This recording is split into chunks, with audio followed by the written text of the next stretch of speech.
एक दिन सुबह सवेरे एक बतख बत्तू नींद से जागी और जोर से चीखी, आओ हो, मैं स्कूल के लिए लेट हो गई। बत्तू भागी भागी तैयार हुई, दांत साफ किए, बैग उठाया और झील की तरफ दौड़ी, मगर स्कूल बस जा चुकी थी। बत्तू ने सोचा, अगर बस नहीं आई तो कोई बात नहीं, मैं अपनी बस खुद बना लेती हूँ।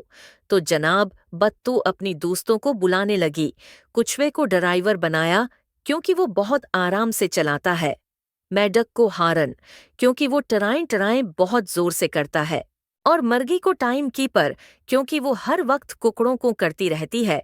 बत्तू ने सबको बुठाया और बोली, चलो स्कूल स्कूल। लेकिन बस झील में तैराकी करने लगी, सड़क पर नहीं चलती थी। कुछवा बोला, बत्तू जी, ये तो तैरती है, चलती नहीं। बत्तू बोली, कोई बात नहीं, आज हम स्कूल कश्ती बस से जाएंगे। सब बच्चे हंसते हंसते स्कूल पहुंचे, पूरे भीगे हुए लेकिन खुश। हेडमास्टर उल्लू ने पूछा, ये क्या है, तुम लोग पानी में क्यों आए हो? बत्तू ने शरारत से कहा, सर, आज हमने तैरते हुए इल्म हासिल किया है। सबक जहाँ चाह वहाँ राह।